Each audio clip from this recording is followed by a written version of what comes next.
موت کے لیے بنایا ہوا ہے، یہ جسم موت کے لیے بنایا ہوا ہے، تو شہادت سے بہترین تحفہ اور کیا ہو سکتا ہے؟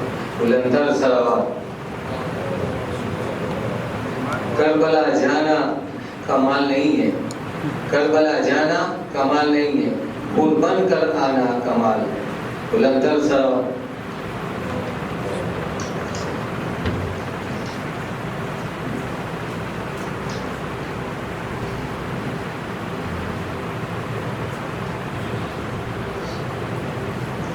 رحم اللہ من قرأ الفاتحہ۔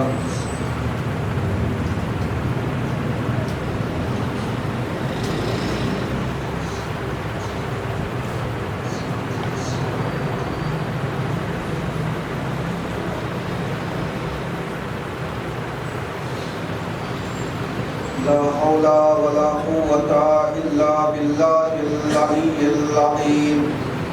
أعوذ بالله من الشيطان الرجيم، بسم الله الرحمن الرحيم۔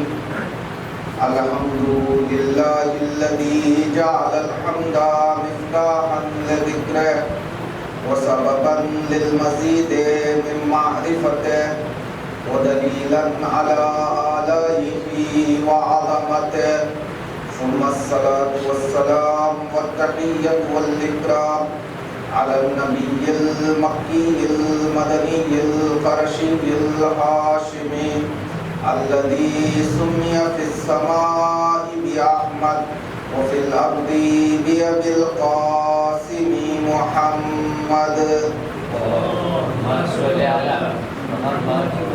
وعلى آله الطيبين الطاهرين المعصومين، سيما بقية الله في الأرضين، روحي وأرواح العالمين لتراب مقدمه الفداء. أما بعد، فقد قال الله تبارك وتعالى في كتابه المبين وقوله الحق وهو أصدق الصادقين. بسم الله الرحمن الرحيم. وَلَقَدْ بَعَثْنَا فِي كُلِّ أُمَّةٍ رَسُولًا أَنِ اعْبُدُوا اللَّهَ وَاجْتَنِبُوا الطَّاغُوتَ فَمِنْهُمْ مَنْ هَدَى اللَّهُ وَمِنْهُمْ مَنْ حَقَّتْ عَلَيْهِ الضَّلَالَةُ فَسِيرُوا فِي الْأَرْضِ فَانظُرُوا كَيْفَ كَانَ عَاقِبَةُ الْمُكَذِّبِينَ. صلوات پڑھیں محمد و آل محمد پر۔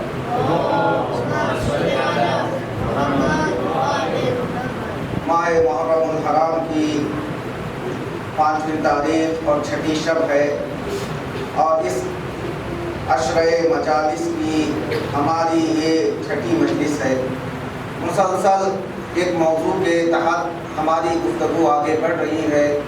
موضوع گفتگو ہے کربلا کے اچھے اور برے کردار۔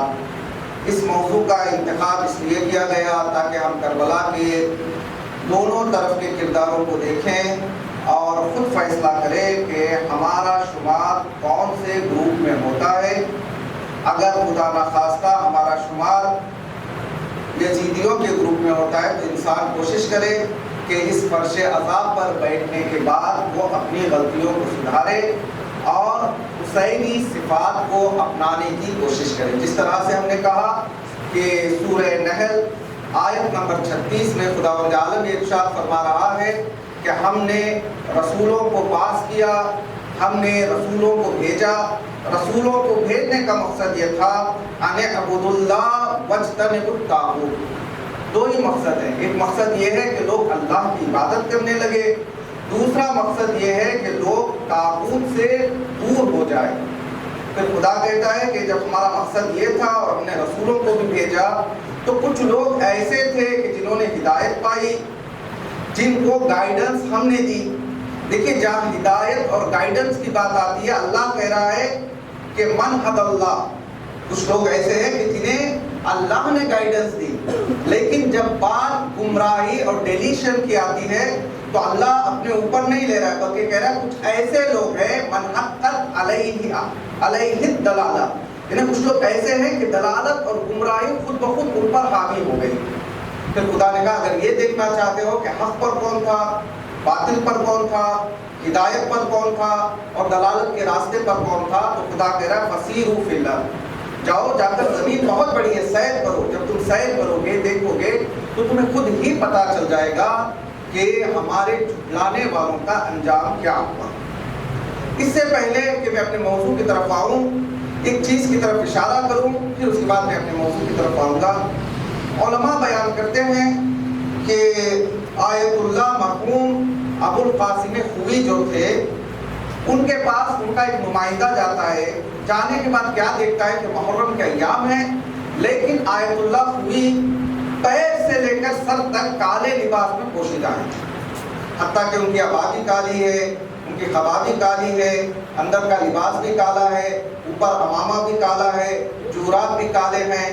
جو شخص پریشان ہو جاتا ہے کہتا ہے کہ آقا آپ کی عمر تو کافی ہو چکی ہے اور عراق میں گرمی بھی بہت زیادہ ہے, مجھے خوف ہے کہ کہیں دن بھر آپ کے اس کالے کپڑے پہننے سے آپ کی طبیعت نہ خراب ہو جائے. تو ایک مرتبہ آیت اللہ خوئی ان کا نام لیتے ہیں, پاس بلاتے ہیں اور کہتے ہیں کہ تجھے پتا نہیں آج میرا وجود ہے تو اسی کالے کپڑے کی وجہ سے.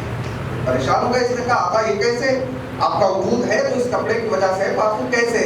تو آیت اللہ خوئی نے بتایا کہ غور سے سنو, میرے والد امام حسین علیہ السلام کی مدعی اور ان کی مجالس پڑھا کرتے تھے ایران میں. ایک سال والد محترم نے ممبر سے کہا کہ آپ لوگ کبھی بھی امام حسین کی طرف سے اپنے ہاتھ کو واپس نہ لیجیے, ہمیشہ امام کے سامنے اپنے ہاتھوں کو پھیلائے رکھیں.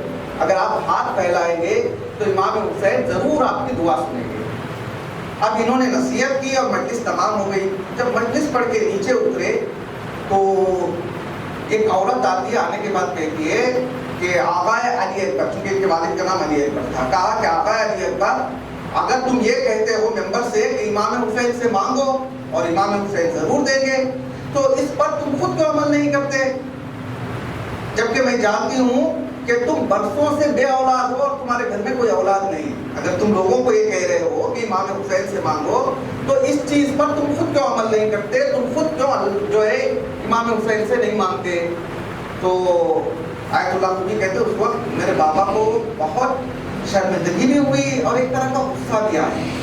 اب یہ گھر آ گئے, آنے کے بعد جو ہے بیوی نے پوچھا کہ کیا حال ہے, آج آپ تھوڑا سا جو ہے آپ کا موڈ صحیح نہیں لگ رہا ہے. تو انہوں نے کہا کہ بات یہ ہے کہ میں مجلس پڑھ کے نصیحت کر کے اترا تو نیچے سے ایک آدمی یا جو ہے ایک عورت آتی ہے اور وہ کہتی ہے کہ آپ خود کیوں امام حسین سے نہیں مانگتے جبکہ آپ کے گھر میں اولاد نہیں ہے. بیوی کہتی ہے بات تو صحیح کہی ہے اس نے, اگر ہم لوگوں سے یہ کہہ رہے ہیں کہ امام حسین سے مانگو تو ہم بھی تو مانگ سکتے ہیں. تو ایک مرتبہ آیت اللہ خوئی کے والد کہتے ہیں ہمارے پاس اتنا پیسہ نہیں ہے, لوگ جو ہے نظر و نیاز کی نیت جو ہے مانگتے ہیں چونکہ اللہ نے انہیں دیا ہے. وہ جب ان کی نیت پوری ہو جاتی ہے اور ان کی نظر پوری ہو جاتی ہے تو دولت بہت زیادہ ہے, اس دولت سے وہ پیسہ نکالتے ہیں اور امام حسین کی راہ میں خرچ کرتے ہیں. اگر میں نظر کروں تو کس بھروسے پر نظر کروں, ہمارے پاس تو پیسہ نہیں ہے. تو ان کی بیوی نے کہا کہ نظر پوری کرنے کے لیے پیسے کی ضرورت نہیں ہے, کیوں نہ آپ یہ نظر کرتے کہ اللہ اگر آپ کی سن لے گا تو آپ نظر کے طور پر ابھی سے پورے محرم اور سفر میں 2 مہینہ 8 دن کالا لباس پہنیں گے. آپ کی جوراب بھی کالی ہوگی, آپ کی عبا بھی کالی ہوگی, آپ کی خبا بھی کالی ہوگی, نیچے سے اوپر تک آپ 2 مہینے 8 دن نظر مانگیے کہ میں کپڑے پہن کر امام سے توسل کرتا ہوں کہ وہ مجھے اولاد عطا کرے. اب یہ واقعہ گزرا, کچھ ہی دنوں کے بعد آیت اللہ خوئی کا ان کے والدہ کے پیٹ میں وجود آیا. اب انہوں نے کسی کو نہیں بتایا کیونکہ بہت سالوں بعد اولاد ہو رہی ہے, تو انہوں نے کہا ابھی ہم سسپینس میں رکھتے ہیں, کسی کو نہیں بتایا. 7 مہینے گزر گئے. ایک دن ان کا ایک شاگرد, چونکہ وہ درس بھی پڑھایا کرتے تھے, ایک شاگرد رات کے وقت آدھی رات میں آ کے دروازہ کھٹکھٹاتا ہے.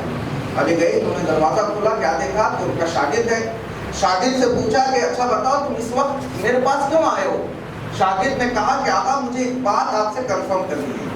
پوچھا کون سی بات. کہا کہ آپ کے گھر میں آپ کی بیوی حاملہ ہے. کہا کہ ہاں, لیکن تجھے کیسے پتا, ہم نے تو کسی کو نہیں بتایا. پھر اس کے بعد وہ کہتا ہے کیا آپ نے نظر مانگی تھی, اس کے بعد یہ جو ہے آپ کی بیوی کو حمل ہوا ہے. کہا ہاں, تجھے کیسے پتا. تو وہ طالب کہتا ہے ابھی میں سویا ہوا تھا, خواب میں نے ایک ہستی کو دیکھا, وہ ہستی میرے قریب آ رہی ہے اور کہہ رہی ہے کہ جا کر علی اکبر سے کہہ دینا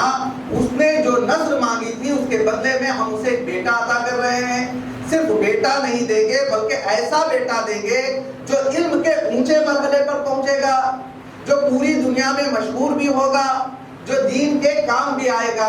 بس اتنا واقعہ سناتے ہیں اور آیت اللہ جو ہے خوبی اپنے اس نمائندے سے، اس دوست سے کہتے ہیں کہ کیا تجھے ابھی کچھ جو ہے کہنا ہے کہ کیوں میں محرم سفر میں کالے کپڑے پہنتا ہوں؟ کیونکہ میں جانتا ہوں کہ خوبی کا وجود اس دنیا میں آیا ہے تو وہ صرف کسی سیاہ لباس کی وجہ سے ہے۔ نے دیکھا آپ نے محرم و سفر میں اگر ہم کالے کپڑے پہنتے ہیں اس کی بہت بڑی اہمیت ہے۔ ہاں، ہر کام سچے دل سے نیت کے ساتھ اگر کیا جائے تو خدا ضرور ہمارے کاموں کو قبول کرتا ہے۔ اسی نیت اور دل کی صفائی کے لیے شرط ہے کہ ہم کربلائی کردار کو اپنائیں، یزیدی کردار سے اپنے آپ کو دور رکھیں۔ اس سے پہلے میں نے بہت سارے آپ کے سامنے مثالیں پیش کی، جیسے کہ شبز کی مثال پیش کی، ملعون عمر سعد کی مثال پیش کی، دوسری طرف سے کچھ اچھے لوگوں کو بھی جو ہے مثال پیش کی۔ آج میں چاہتا ہوں جو بھی وقت بچا ہے اس وقت میں کچھ ایسی شخصیات کا تذکرہ کروں، کچھ اچھے کرداروں کا اور کچھ برے کرداروں کا۔ اچھے کرداروں میں کربلا کے شہیدوں کا انتخاب نہیں کروں گا، بلکہ دو ایسے شہیدوں کا تذکرہ ہے جو کربلا میں موجود نہیں تھے لیکن ان کی شہادت بھی کربلا کے لیے ہوئی۔ ایک کربلا سے پہلے، ایک کربلا کے بعد، اور درمیان میں ایک ایسے برے کردار کا ذکر بھی کروں گا جس کا کربلا میں رول بہت زیادہ ہے لیکن وہ خود کربلا میں نہیں تھا۔ یہ تینوں ہستیاں کوفے کی تھیں۔ دو اچھے کردار کون سے؟ پہلا اچھا کردار ہے جناب حجر بن عدی کا۔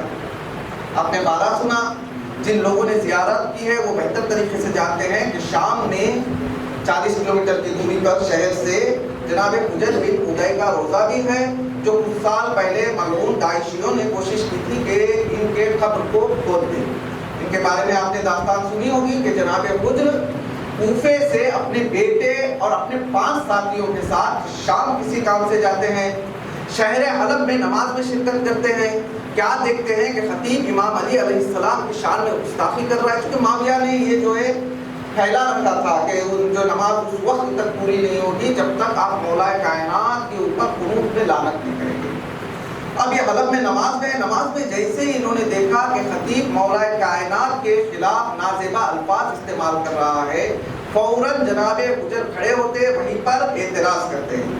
اب جیسے اعتراض کیا فوجیوں نے ان کو گرفتار کر لیا، گرفتار کر کے انہیں واپس جو ہے شام لایا جا رہا تھا، جس جگہ پر ان کا روزہ ہے وہاں تک پہنچے ہی تھے کہ معاویہ کا آرڈر آیا، کہا کہ جہاں تک پہنچے ہو وہیں پر رک جاؤ، حجر، اس کے بیٹے اور ان کے اصحاب کو شہید کر دو۔ فوجیوں نے کہا کہ اے حجر، ہم تمہیں شام دمشق نہیں لے جائیں گے بلکہ حاکم شام کا جو ہے حکم ہے، تمہیں ابھی ہم یہیں پر شہید کریں گے۔ جناب حجر نے کہا کوئی بات نہیں، میں شہادت سے نہیں ڈرتا۔ سپاہیوں نے کہا ایک راستہ ہے، اگر تم شام جا کے دمشق جا کے حاکم شام کے سامنے علی کے خلاف زبان کھولیں گے تو ہم تمہارے دوستوں کی بھی جان کو بخش دیں گے، تمہارے بیٹے کو بھی معاف کر دیں گے، تمہیں بھی آزاد کر دیں گے۔ دیکھیں ہم اور آپ ہوتے تو کیا کرتے؟ کچھ دل میں محبت ہوتی تب بھی ہم سوچتے کچھ دیر کے لیے کیا کریں گے، ہم جا کر کہہ دیں گے، جب واپس جائیں گے تو اپنے ایمان پر واپس جو ہے ہو جائیں گے۔ جناب حجر نے کہا کہ مجھے 100 بار مرنا گوارا ہے لیکن ایک بار علی کے خلاف اپنی زبان کھولنا گوارا ہے۔ تو فوجیوں نے کہا اچھا اگر ایسی بات ہے تو مرنے کے لیے تیار ہو جاؤ۔ جناب حجر نے کہا کوئی بات نہیں، میں مرنے کے لیے تیار ہوں لیکن میری 2 خواہش ہے۔ پوچھا گیا تمہاری کون سی خواہش ہے؟ کہا سب سے پہلے میں چاہتا ہوں کہ مجھ سے پہلے میرے بیٹے کو شہید کر دیا جائے۔ پوچھا حجر، دنیا میں باپ چاہتا ہے کہ وہ چلا جائے، بیٹا صحیح سلامت رہے، تم یہ کیا کہہ رہے ہو کہ تم سے پہلے تمہارے بیٹے جو ہے شہید ہو جائے؟ تو جناب حجر نے کہا مجھے ڈر ہے، مجھے خوف ہے کہ کہیں میرے جانے کے بعد میرا بیٹا اپنا ایمان بیچ نہ دے یا اپنے ایمان کے راستے سے ہٹ نہ جائے، لہذا میں چاہتا ہوں کہ میرا بیٹا میری آنکھوں کے سامنے با ایمان مارا جائے۔ بیٹے کو شہید کیا گیا۔ جناب حجر سے پوچھا گیا تمہاری دوسری شرط کیا ہے؟ جناب حجر نے کہا میری دوسری شرط یہ ہے کہ مجھے اتنا ٹائم دے دو کہ میں غسل کروں، غسل کرنے کے بعد 2 رکعت نماز پڑھوں۔ ظالموں نے کہا نماز پڑھنا چاہو تو پڑھ سکتے ہو لیکن غسل کی اجازت نہیں دیں گے، اس کے لیے رسی کھولنی پڑے گی، بہت سارا کام کرنا پڑے گا، ہم اجازت نہیں دیں گے۔ روایت بتاتی ہے دیکھیں جو کام خلوص سے ہونا تو اللہ بھی ہمارا ساتھ دیتا ہے. جناب حجر نے چاند خلوص کے ساتھ غسل کرے.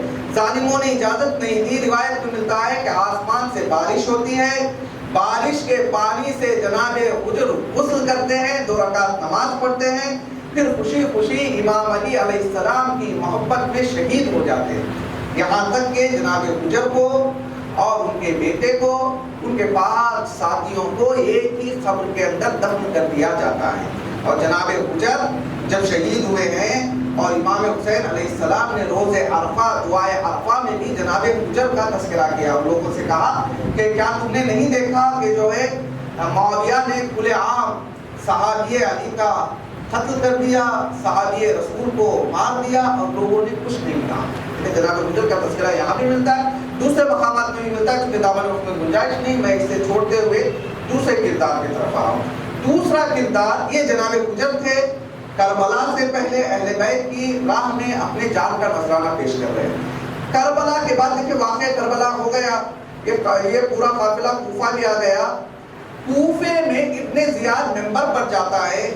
ممبر پر جانے کے بعد یہ اعلان کرتا ہے کہ اس اللہ کی حمد اور اس اللہ کا شکریہ جس نے ہم کو کامیابی, یعنی اللہ والوں کو کامیابی عطا کی.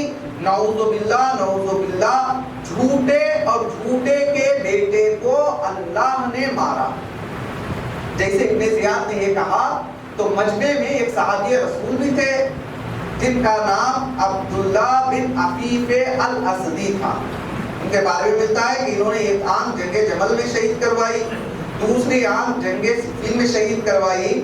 آنکھوں سے نابینا ہے. اب چونکہ نابینا تھے تو یہ اپنا اکثر وقت مسجد میں گزارتے تھے, مسجد میں بیٹھتے تھے, عبادت کرتے تھے, پھر مسجد سے نکل کر شام جب ہو جاتی گھر واپس چلے جاتے.